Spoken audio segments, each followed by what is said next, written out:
Bonjour à tous et bienvenue pour cette nouvelle vidéo. Je suis ravie de vous retrouver. J'espère que vous allez bien, que vous avez passé une bonne semaine et que vous avez eu d'excellentes lectures.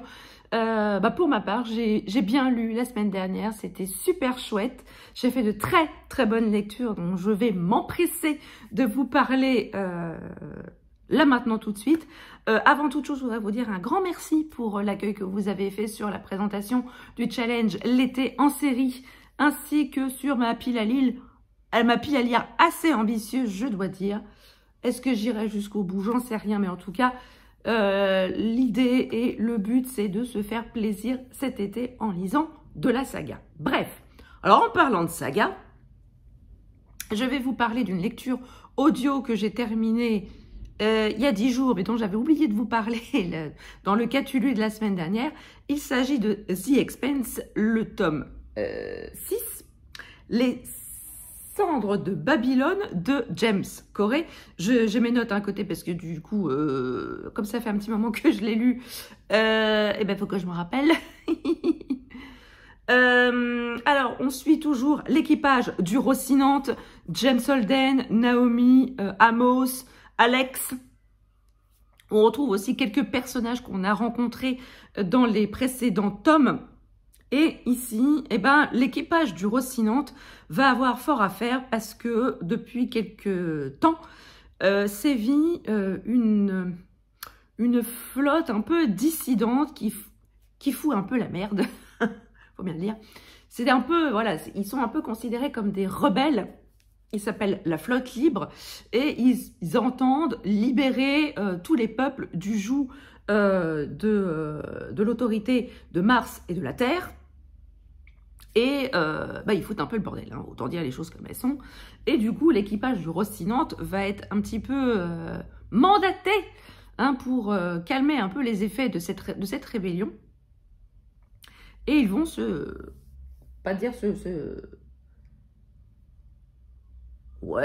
lancer à leur poursuite. Oui, ils vont se lancer à leur poursuite.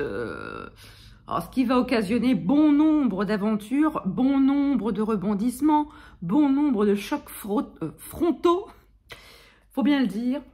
Je me suis encore une fois laissée porter par ce tome, par ces personnages que j'adore. On retrouve Avasarala, qui, je pense, un de mes personnages préférés de cette saga, cette vieille dame qui est quand même une femme de pouvoir, une femme de poigne.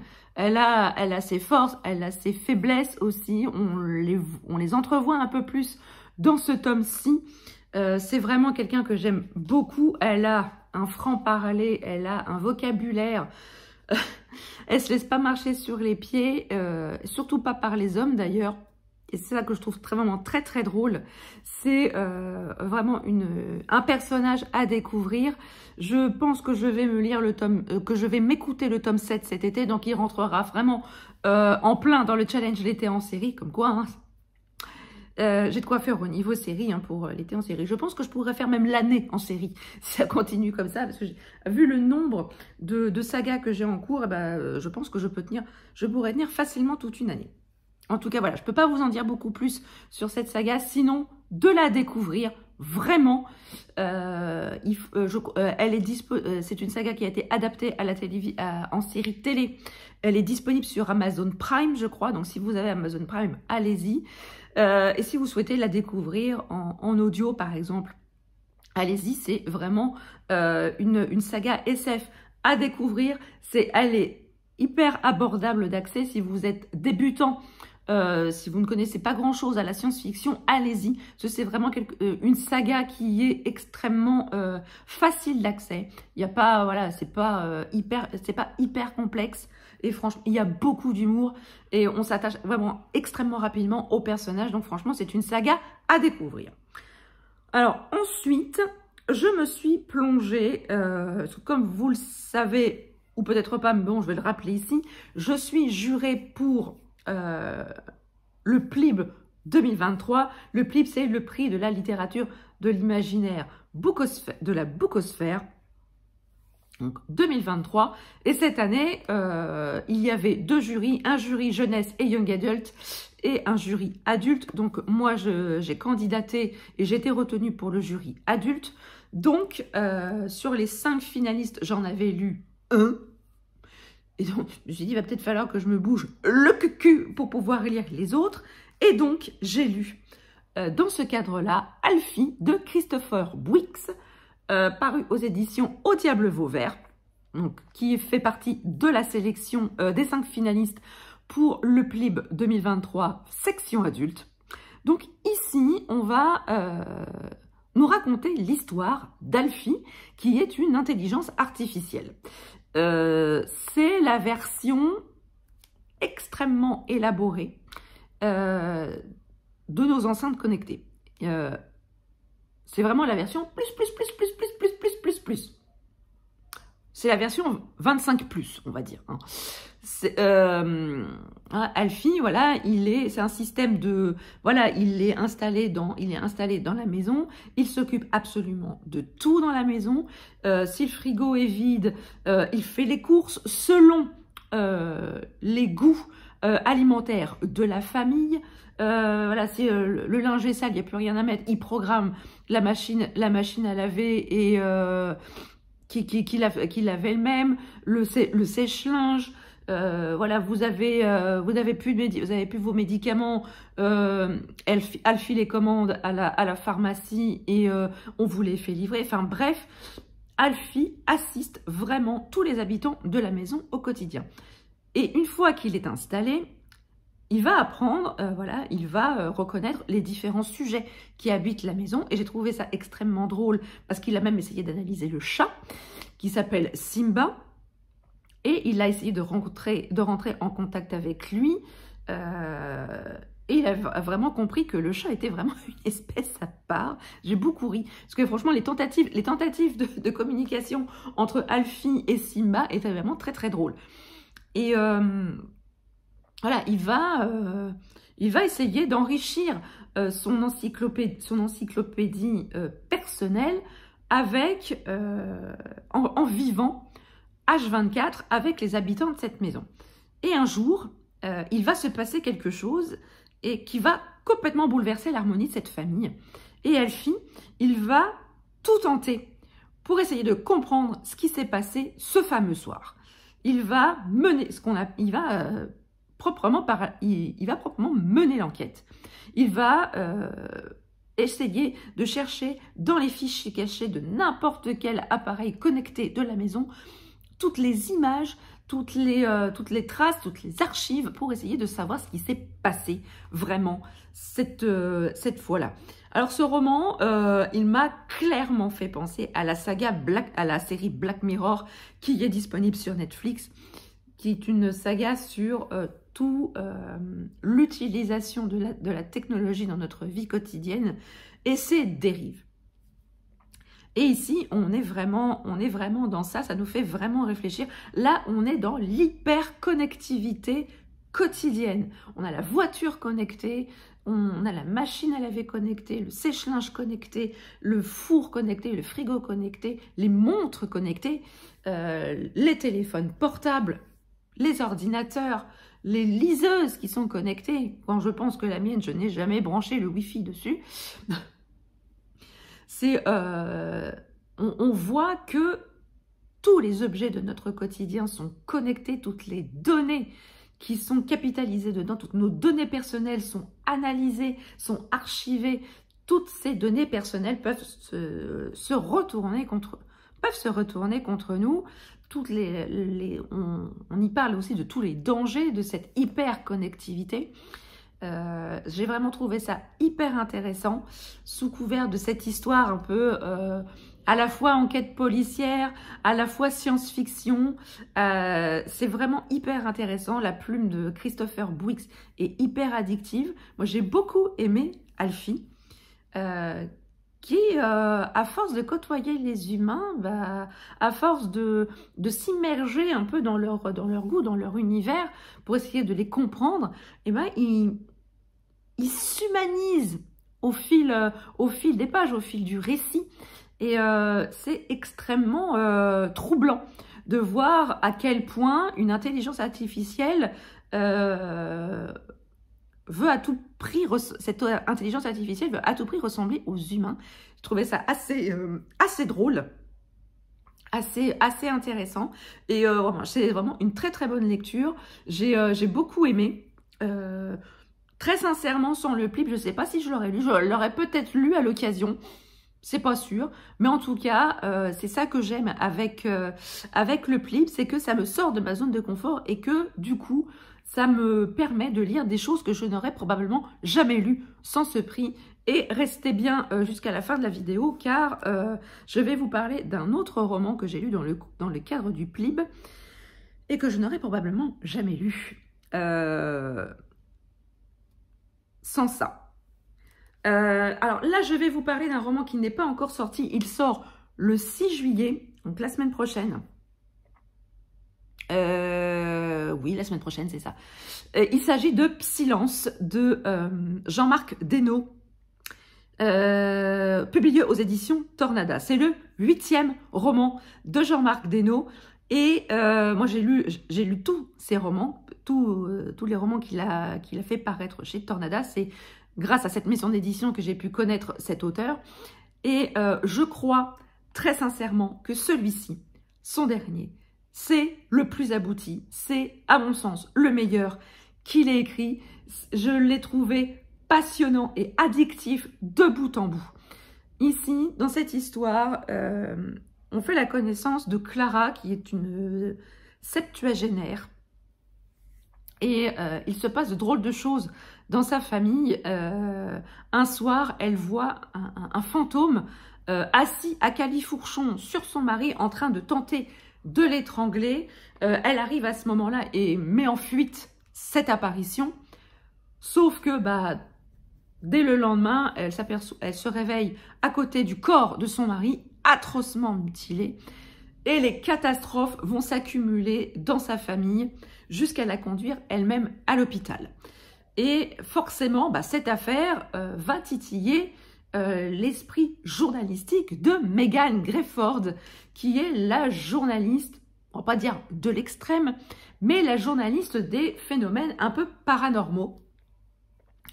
Elle a pour mentor le fameux Alan Lambin, bien connu des lecteurs de Jean-Marc Desnos, et évidemment, cette affaire va la titiller, va titiller son instinct de journaliste, et ça va être l'enquête la plus difficile, la plus dure pour Megan, parce que franchement, ici, j'ai trouvé que l'esprit auquel elle a affaire, il est extrêmement violent, il est extrêmement virulent, il est extrêmement revanchard. Et j'ai trouvé quand même que la façon dont il s'attaquait à ses victimes, elle était extrêmement violente. C'est le roman le plus vraiment violent au niveau des victimes de Jean-Marc Desnos. Moi, j'ai adoré. Voilà, vous allez me dire, celle-là, elle est complètement dingue. Elle aime bien quand les psychopathes sont hyper violents. Quand il y a beaucoup de morts, elle est cinglée. Oui, mais ça, c'est à force de lire des thrillers, les gars. C'est peut-être mon côté psychopathe qui ressort. Mais j'ai vraiment adoré. Là, il y avait vraiment du corps. Il y avait vraiment, c'était pas juste une petite histoire de fantôme qui n'arrive pas à trouver le royaume des morts. Non, là, c'était extrêmement plus complexe. L'intrigue est vraiment beaucoup plus travaillée. Et là, le personnage de Megan, il m'a vraiment beaucoup plu parce qu'il est absolument pas épargné. C'est pas la petite fille gâtée qui fait un caprice parce qu'elle n'arrive pas, qui fait un caprice et qui tient absolument à résoudre une enquête pour le plaisir d'avoir le scoop du journal. Non, ici c'est beaucoup plus profond. J'ai trouvé que Megan avait vraiment mûri dans ce roman. Et elle va vraiment encore plus évoluer au fil de ce récit, car vraiment ça va la toucher. Cette enquête va la toucher personnellement, vraiment personnellement, au plus profond d'elle-même. C'est vraiment, voilà, c'est pour moi le roman de Jean-Marc Desnos qui est le plus abouti. C'est un énorme coup de cœur pour le dernier roman de Jean-Marc Desnos. Franchement, je vous encourage à lire toute sa bibliographie. Ça va vous permettre de voir un peu l'évolution de la plume de Jean-Marc Desnos et l'évolution de ses personnages. Vraiment, c'est un auteur à découvrir. Si vous aimez un peu le paranormal, si vous aimez les secrets de famille, les enquêtes, avec des personnages attachants, je vous conseille réellement de découvrir Jean-Marc Desnos. Si avec ça, j'ai pas fait sa pub. je vous jure, hein, je suis pas du tout... Ce sont des services presse. La Silence, c'était un service presse qui m'a été envoyé par les éditions Tornada. Je ne suis absolument pas rémunérée par les éditions Tornada pour vous dire que c'est bien. Ensuite, j'ai lu Le Bureau des Affaires Occultes, le tome 2, Le Fantôme du Vicaire d'Éric Foissier, aux éditions Albin Michel. Rappelez-vous, je vous ai parlé il n'y a pas tellement longtemps du tome 1, Le Bureau des Affaires Occultes, où on faisait la connaissance de Valentin Verne, un jeune enquêteur qui avait été mis à la tête d'une cellule un peu particulière de la police criminelle de l'époque. Le bureau donc des affaires occultes pour s'occuper un petit peu des affaires un peu bizarres. Et en parallèle des enquêtes un peu bizarres, on a un fil rouge qui est lié au passé de Valentin, où il est à la poursuite d'un criminel qui se nomme le Vicaire, qui est insaisissable. Ça fait de nombreuses années qu'il échappe à la police, et Valentin s'est mis en tête de le poursuivre. Au fil de l'enquête, on se doute qu'il a des raisons personnelles de poursuivre ce criminel, et dans le tome 2, on va continuer cette poursuite, cette chasse de Valentin vis-à-vis du vicaire. En parallèle de ça, on a une nouvelle enquête. Il est missionné par l'épouse d'un noble qui a perdu sa fille dans des conditions dramatiques, et le pauvre homme ne se remet pas du deuil de sa fille, et il a fait appel à un espèce de médium qui est soi-disant en contact avec l'esprit de sa fille défunte. Or, son épouse soupçonne que ce médium est en fait un charlatan, et en fait, elle demande à Valentin d'enquêter sur cet homme et de révéler la vérité à son époux pour éviter qu'il se fasse arnaquer. Et donc, on va suivre cette enquête et la traque en parallèle de Valentin vis-à-vis du vicaire.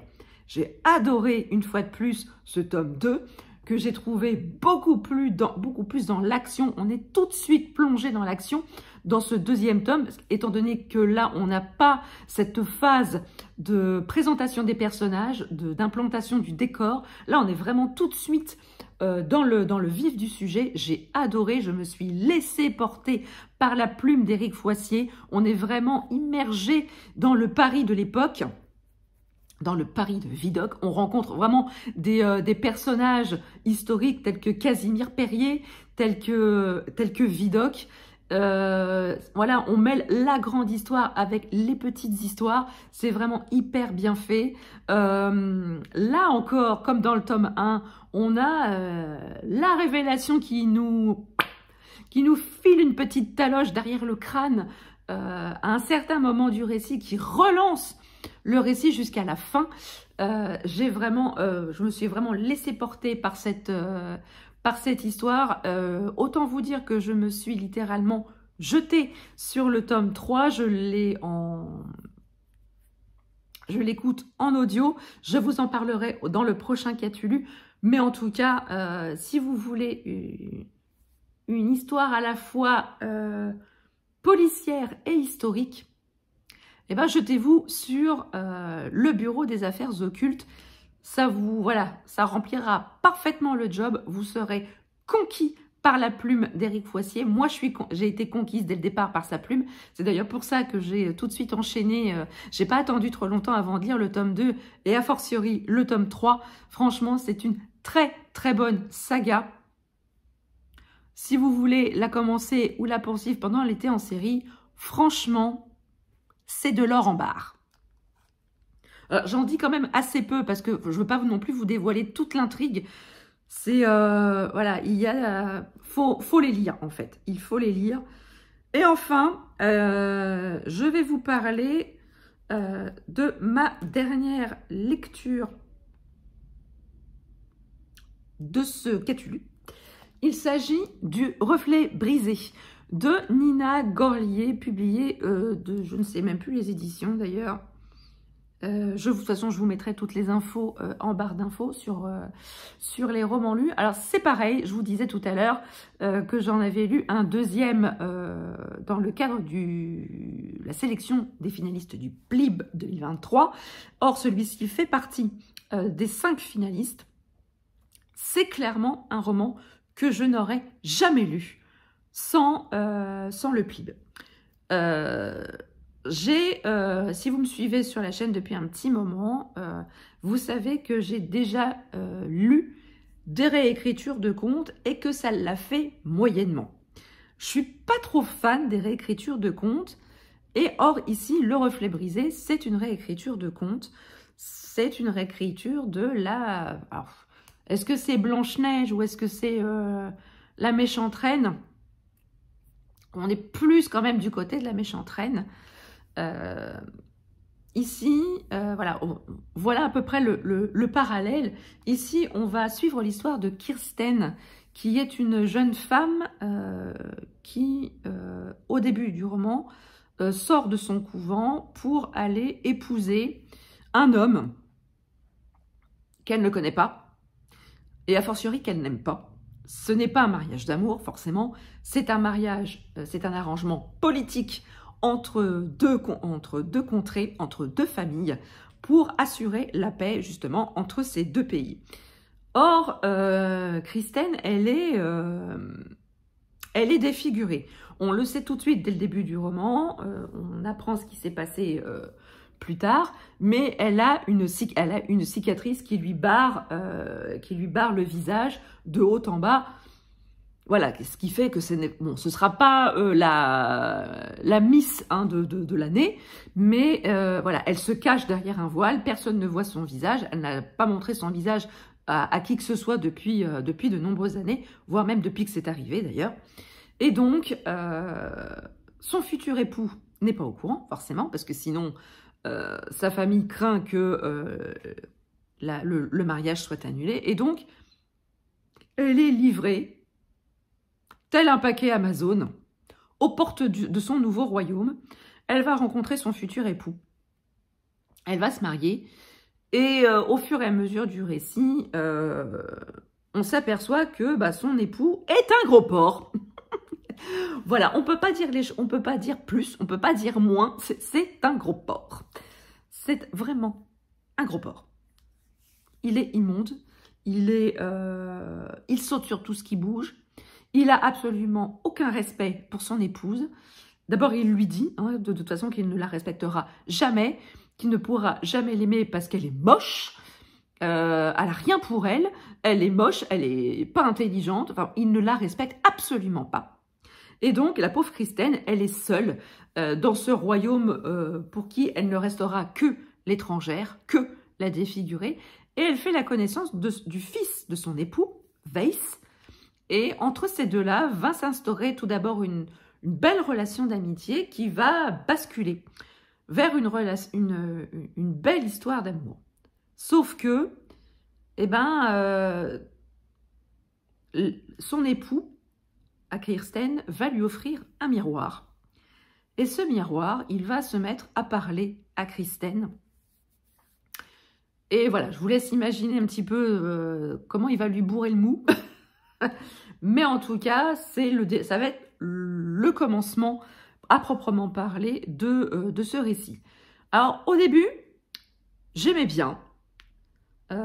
J'aimais beaucoup l'histoire de Kristen. J'étais même je la plaignais vraiment beaucoup parce qu'elle avait vraiment une enfance pas ouf, une adolescence pas ouf et une vie de jeune femme pas ouf. Et franchement, je me dis, la pauvre, elle cumule quand même. Et au fur et à mesure du récit, j'ai trouvé à certains moments, bon, il se passe de nombreuses choses dans ce roman, mais à mon sens, il y a beaucoup de longueur. Il y a beaucoup de choses dont on aurait pu se passer, clairement. Mais, alors, je peux pas dire que j'ai pas aimé, je peux pas dire que j'ai aimé, je reste un peu mitigée sur ce roman. Est-ce que ça m'a réconcilié avec les réécritures de contes? Oui et non. Je suis toujours pas fan hein, de cette forme de récit.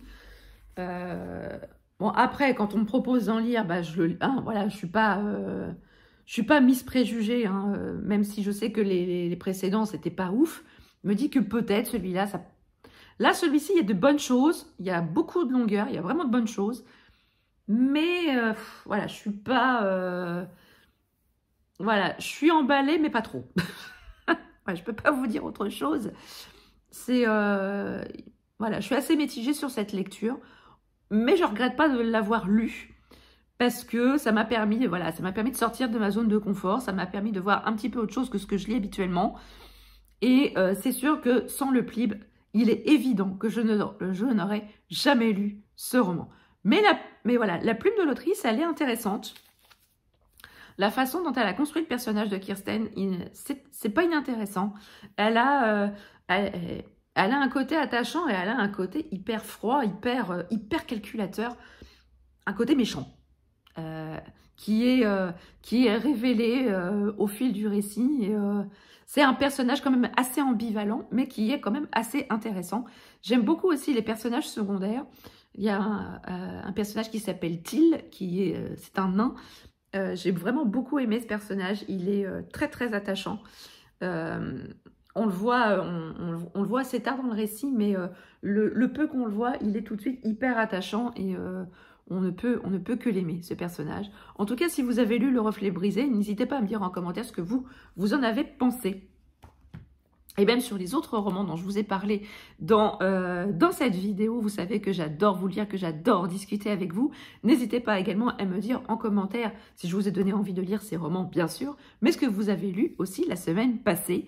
Vous savez que j'adore vous lire, hein, vous le savez.